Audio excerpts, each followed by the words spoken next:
Hello दोस्तों, कैसे हो आप सभी लोग। मैं हूं आपका दोस्त। आज की वीडियो बहुत इंपॉर्टेंट रहने वाली है क्योंकि आज की वीडियो में आपको वो ट्रिक बताऊंगा जिससे कि आप एग्जाम से पहले 90 to 95% इजीली ला सकते हो। जैसा कि मैंने एक वीडियो में कहा था, पिछली मेरी शॉर्ट वीडियो में, कि 90 to 95% वो भी 2-3 घंटे पढ़कर एग्जाम से पहले। उसमें आपको बहुत सारे सवाल थे मेरे से, लेकिन वो वीडियो बहुत शॉर्ट थी और मैंने उसमें 50 लेकर टारगेट रखा था, जो कि आपने पूरा नहीं करा था। अरे यार, टारगेट तो पूरा करवा देना था, लेकिन तो भी मैंने सोचा कि वह वीडियो तो बना ही लेते हैं। लेकिन उसके बाद भी मैंने वीडियो बनाई है, तो थोड़ा सपोर्ट दिखाना इस वीडियो पर प्लीज़। और तो वीडियो ज़्यादा मैं मुद्दे की बात नहीं, सिर्फ नए हो तो सब्सक्राइब करें, लाइक करें और शेयर करें और कमेंट करना ना भूलें, ताकि हम आप जिस भी टॉपिक पर वीडियो डिमांड करें उस टॉपिक पर बना सकें। तो ज़्यादा इसके बारे में बात नहीं करेंगे, मुद्दे की बात करते हैं। तो देखो, अगर आपको 90 to 95% लाने हैं 2-3 घंटे पढ़कर, तो आपको कुछ अपनी पढ़ने की हैबिट्स सुधारनी होंगी। पहली बात तो ये, आप जब भी कॉपी लेते हो तब आप करते क्या, मैं बताता हूँ। देखो, आप कॉपी लोगे, समझ लो ये कॉपी है यार, समझ लो, समझने में क्या जाता है यार। अरे आपको सब समझाएंगे धीरे धीरे। देखो, ये समझ लो आप कॉपी है, अब आप इसमें पढ़ रहे होंगे। इसे कहते हैं रटना। क्या कहते हैं इसे दोस्तों? रटना। आपको ये चीज़ बिल्कुल नहीं करनी, ये चीज़ मैं भी बिल्कुल नहीं करता हूँ, ठीक है। अभी तक आपको ये पॉइंट हो गया हो। अब आपने कभी देखा है कि चाहे वो फिर धुरंधर मूवी का सॉन्ग हो, कुछ फर्स्ट रणवीर सिंह का आंधी बन के आया हो, वो आपको सब आसानी से याद हो जाते हैं। क्यों? क्योंकि उनमें इमोशंस और उनमें फीलिंग्स होती है। तो क्या इस क्वेश्चन में फीलिंग्स नहीं होती है? अरे कहना क्या चाहते हो? अरे ऐसा कुछ नहीं है यार, सब में फीलिंग्स होती है, बस अपन को लानी पड़ती है। क्यों दोस्तों? अरे बताएंगे सब आपको। वीडियो को पूरा भी देख लेना और सब्र करना सीखो थोड़ा दोस्तों। अच्छा, हमको सिखा रिया है। ये वीडियो बहुत इंपॉर्टेंट है, ठीक है। तो मैं आपको अभी एक बात बताता हूँ पहले, कि आप अब से हम ये आदत बिल्कुल नहीं, ये आदत बिल्कुल नहीं चाहिए, नहीं तो फिर आपके वही हाल रहने वाले हैं जो कि थे इससे पहले 60 to 65%। और ये आपके पास मौका भी है, दस्तूर भी है, इस वीडियो को पूरा देखना है, ठीक है। अब मैं आपको बताऊंगा। देखो, सबसे पहले आपको क्या करना है, आप कोई भी क्वेश्चन लो, समझ लो। एग्जाम्पल देता आपको, क्योंकि यहाँ पर मैं आपको ज़्यादा लंबा वीडियो नहीं बनाना चाहता, इसलिए आपको सिर्फ एग्जाम्पल से समझाऊंगा। देखो, समझ लो मेरे पास एक क्वेश्चन है, what is photosynthesis. What is photosynthesis, इसका जवाब तो ये होना चाहिए कि जो प्रोसेस है उसमें प्लांट्स वो अपना फूड बनाते हैं और उसमें वो क्या क्या फैक्टर्स इन्वॉल्व होते हैं, यही लिखना है। अब चाहे आप इसे किसी भी लैंग्वेज में लिखो, अरे फर्क ये नहीं। लेकिन आप क्या करते हो, रटने लगते हो। रटना बिल्कुल नहीं है, आपको अपने मन से लिखना, नहीं तो आपका टाइम भी बहुत वेस्ट होगा और आपको इतना याद नहीं कर पाओगे, ये बात आपको माननी होगी, ठीक है। आपको स्मार्टली याद करना है, ना कि बल्कि सिंपल। अगर सिंपल तरीके से करोगे तो फिर आप 5-7 घंटे पढ़कर भी आप 60 to 65% पे ही रह जाओगे, और उससे भी कम इवन तो, ठीक है।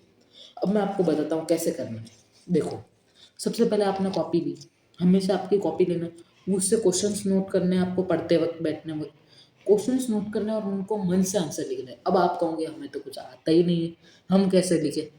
अरे रुको यार, आपका भाई है, आपको सब सिखाएगा। देखो, सबसे पहले आपको एक समझ लो रफ कॉपी लेनी है। अरे आपके पास होंगी रफ कॉपी, तो इतना तो मेरे को पता ही है। हाँ, और समझ लो आपके पास आपको एक रफ कॉपी लेनी है, उसमें आपको सारे क्वेश्चंस नोट डाउन करने हैं। जितने भी क्वेश्चन है आपके पर्टिकुलर सब्जेक्ट के, मैं नहीं कहता आप एक ही सब्जेक्ट करो, जितने भी आपके सब्जेक्ट है उनमें से आपको जो भी सब्जेक्ट मन करे पढ़ने। और मैं एक बात आपको बहुत ज़रूरी कहना चाहता हूँ, पढ़ने का मन जब आपका करे तब करो। और मैं आपको इसके के लिए एक टिप देना चाहूँगा कि पढ़ने का मन कैसे एक्टिवेट करें। देखो, समझ लो कि, अरे समझने में क्या जाता है। देखो, सुन लो, समझ लो कि कल आपका एग्ज़ाम है। अरे हो ना हो, फर्क क्या पड़ता है। ऐसे दिमाग को ऐसे कहो कि कल मेरा एग्ज़ाम है, मुझे याद करना है ये। तो ये भी एक अच्छी ट्रिक है, और याद नहीं करना है, उसे ट्राई करना है। तो practice make the man perfect, यह बात आपने सुनी होगी।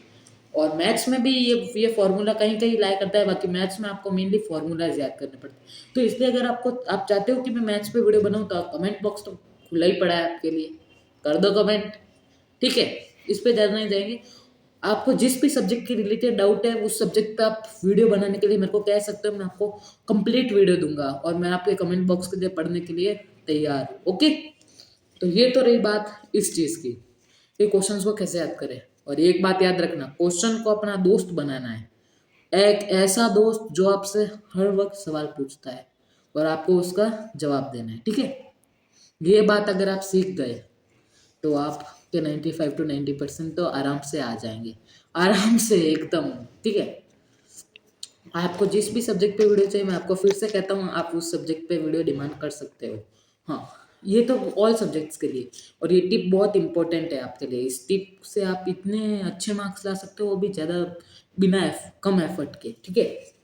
ये टिप आपको बहुत फायदेमंद है। ज़्यादा बातें नहीं, अब देखो, समझ लो आपके पास एक क्वेश्चन है, क्वेश्चन आ गया आपके पास, उसे आप नोट डाउन करो, नोट डाउन करो। अब इसमें 3 चीज़ें चाहिए आपको।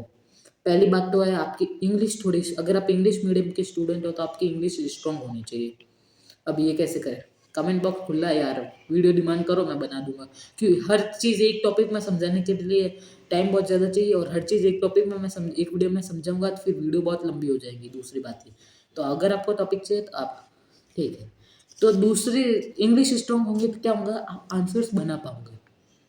अब मैं आपको इसका उदाहरण देता, अगर आपकी इंग्लिश स्ट्रांग नहीं होंगी तो आपने प्रोनाउंस, ग्रामेटिक मिस्टेक हो जाएंगे, स्पेलिंग मिस्टेक भी होगी।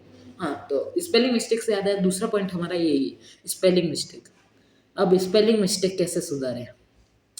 देखो, मैंने आपको क्या कहा, रफ कॉपी बनाओ। रफ कॉपी में आंसर्स को लिखो, ना रटने की जगह लिखो। लिखना क्यों है? याद होंगे।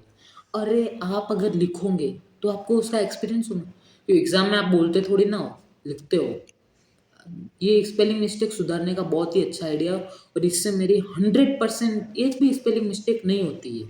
0% रेट है स्पेलिंग मिस्टेक का, समझ रहे हो आप? ठीक है। अब देखो, तीसरा पॉइंट ये है कि आपको हमेशा कभी भी ये रटने वाली ट्रिक अपनानी ही नहीं, ठीक है। ये अगर आपने अपना ली तो फिर तो आपके वो बेड़ा गर्क होगा, ठीक है। समझ रहे हो ना? ठीक है, तो आज की वीडियो में सिर्फ इतना ही। अगर आपको किसी भी टॉपिक पर वीडियो चाहिए तो लाइक करें, शेयर करें, सब्सक्राइब करें और कमेंट करना ना भूलें, ठीक है।